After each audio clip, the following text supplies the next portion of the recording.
Olá pessoal, olá colegas, é uma satisfação grande estar aqui para a gente falar um pouco sobre DST e sexualidade, aproveitando toda essa trama, essa necessidade que a gente vai tocar nesse assunto e vamos tentar fazer algum tipo de trabalho que seja interessante. Teve um tempo, do Homo sapiens sapiens, que era um homem caçador-coletor. Ele vivia caçando até que ele teve que parar, a coisa foi evoluindo. E por que eu falo isso? Porque o homem caçador-coletor, ele pensava em sexo na reprodução, como era a maioria das espécies. Entrar, ejacular, para poder garantir que o DNA dele se perpetue na natureza. Então era um sexo ligado à reprodução. Com o tempo, a gente foi evoluindo para um sexo-afeto, sexo-amor, e hoje nós estamos vivendo uma época, hoje já alguns milênios, de algum tempo para cá, um sexo-prazer. Hoje, só para ter uma ideia, mais ou menos há descrito 80 mil relações sexuais por minuto. Se nós vamos ficar aqui 30, 40 minutos falando, você não imagine quanta gente está transando nesse minuto no mundo. E quando você vai acompanhar o nascimento, talvez no mundo tenha 300 ou 400 nascimentos por minuto. Hoje a aula está aqui de DST, mas já foi chamada de doença venérea. Deusa do amor, que era muito ligado às prostituições, aquela coisa de casas de prazer, passamos a chamar de doenças sexualmente transmissíveis. E há quem hoje diga que doença tem que ser sinal e sintoma, é um corrimento, uma verruga, uma úlcera, e nem sempre nós temos um processo assim. Pode ter uma infecção por clamídia, um gonococo, um HPV latente, um HIV latente, e aí se tem chamado hoje de infecções sexualmente transmissíveis. Porque a infecção não necessariamente dá aquela grosseria de uma verruga, de uma úlcera ou de uma lesão. Até 1980, mais ou menos, doença venérea, DST, era ligada a sujeira, pecado, promiscuidade, multiplicidade de parceiro, prostituição. Com o HIV já foi ligado à morte.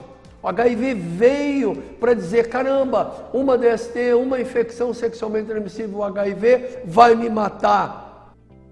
Hoje, ter o HIV não está ligado, eu tenho uma condenação que eu não posso transar mais com ninguém. E a situação atual, como a gente vai explicar, pode estar numa situação de ter o máximo de experiência. Hoje isso já é uma grande verdade.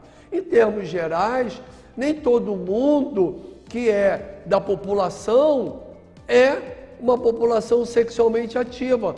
De uma população, tem pessoas sexualmente ativas. Eu posso ser sexualmente ativo em 2019 e não ser sexualmente ativo em 2020.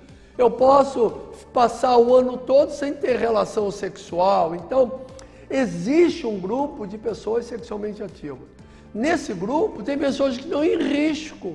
E esse risco, muitas das vezes, está sim ligado à multiplicidade de parceiros.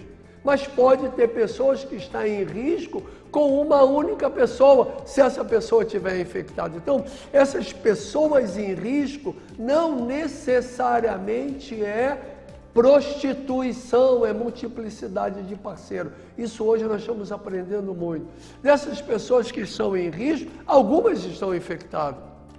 Algumas percebem os sintomas, algumas procuram atendimento. Nem todo mundo que procura atendimento é atendida, nem todo mundo que é atendido é corretamente diagnosticado, nem todo mundo que é corretamente diagnosticado é corretamente tratado. Quantos de nós médicos não saímos de um cardiologista com uma receita e não tomamos o remédio? Você imagina a população geral. Então, Ser corretamente diagnosticado não é igual a ser corretamente tratado. E ser corretamente tratado não quer dizer que as parcerias sexuais serão atendidas e tratadas. Tudo em DST, como em muitas doenças, é um iceberg, é uma pontinha. Os sintomáticos verdadeiramente são mais homens. Os assintomáticos verdadeiramente têm mais mulheres.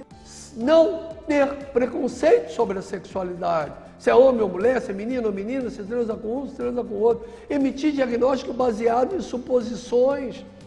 Nem sempre, quando você pensa que é uma DST, é uma DST. Tomar uma atitude de juiz. Faça isso, não faça aquilo, avisa assim, avisa assado. Eu não sou juiz, está aí as situações todas que juízes podem ser uma coisa boa, mas podem cometer vários erros também. E uma coisa que eu já aprendi lá atrás, até porque a gente tem a experiência de viver.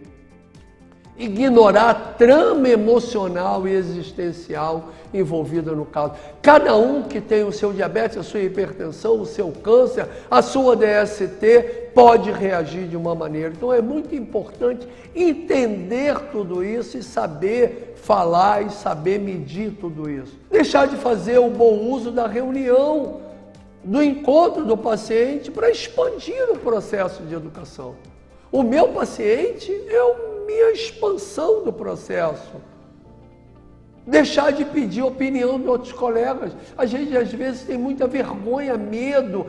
O colega vai pensar que eu não sei. Pega o telefone, passa a imagem, passa o contato para saber com o colega, para poder aprender mais.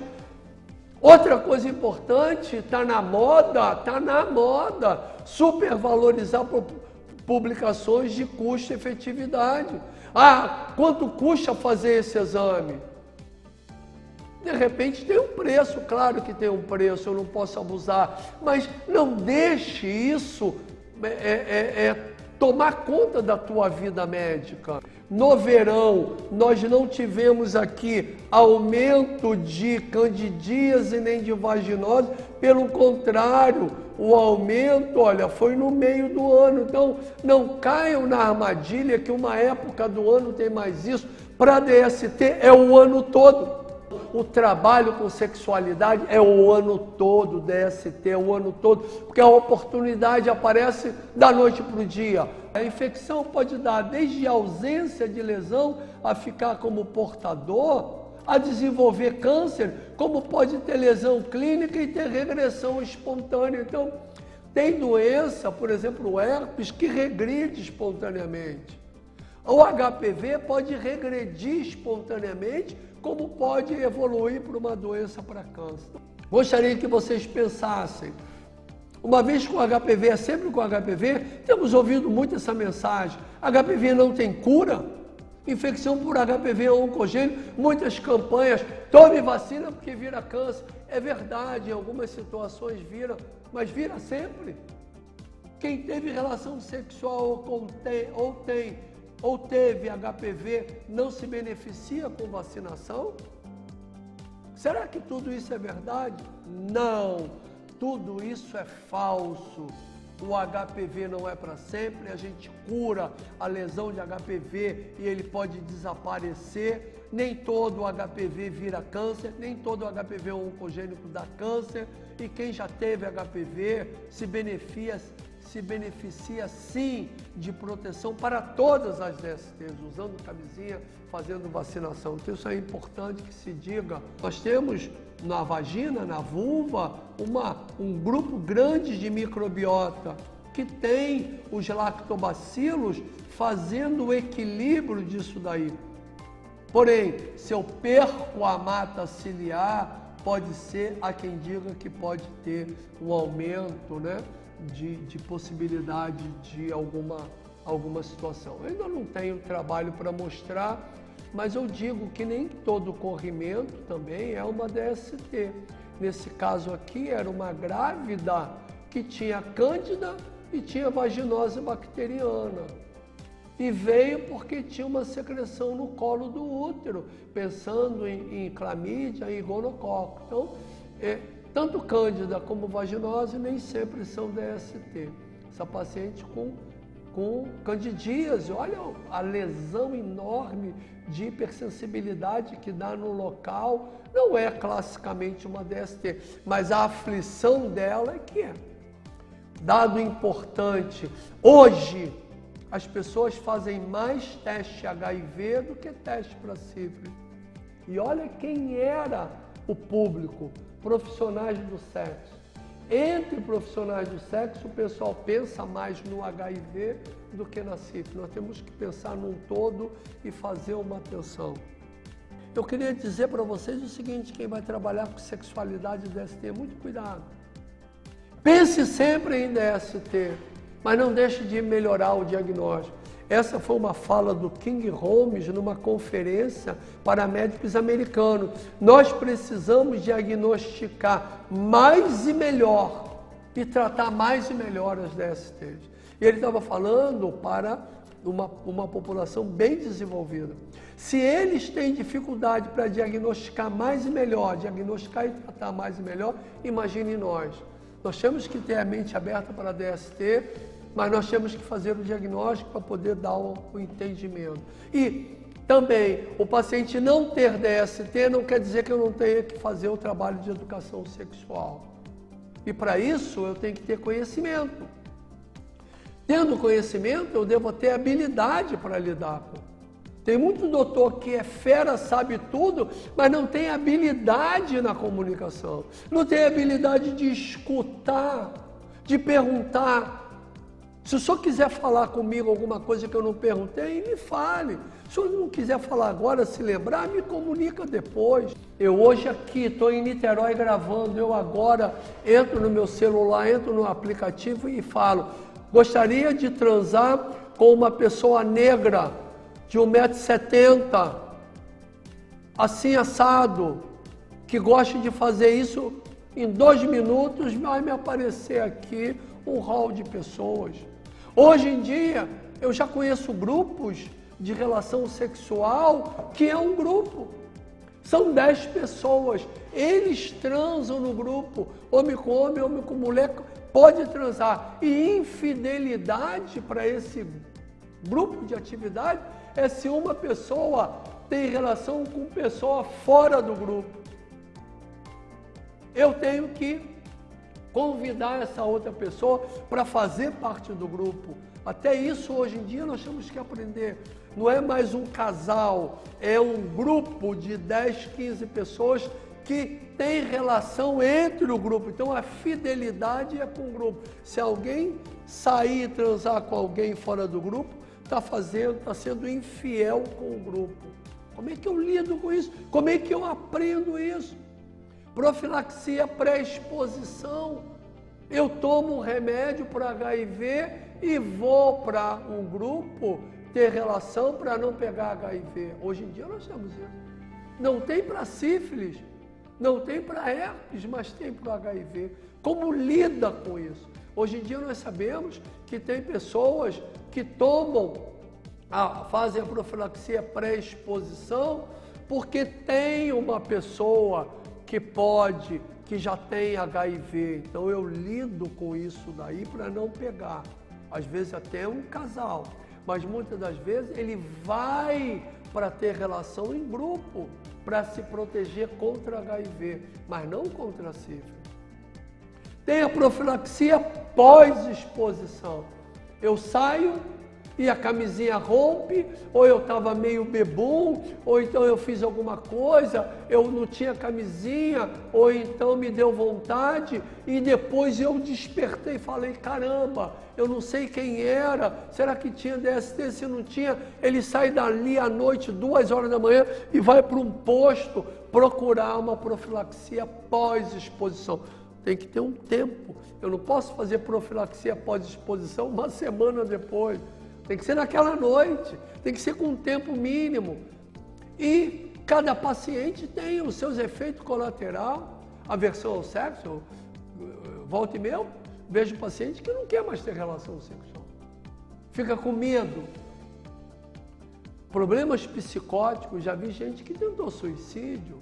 porque não aguentava mais viver com eu tenho HPV, HPV é para sempre.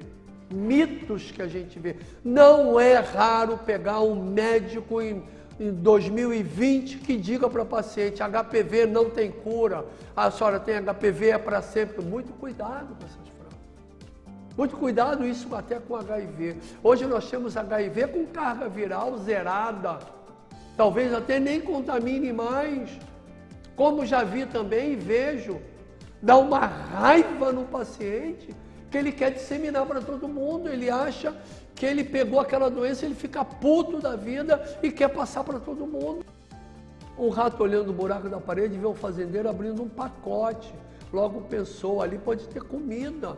Quando viu, era uma ratoeira, e ele saiu avisando, há uma ratoeira na casa.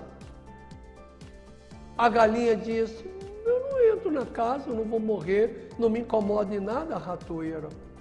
O porco disse, me desculpe, senhor rato, não há o que eu possa fazer, fique tranquilo, eu vou rezar para o senhor.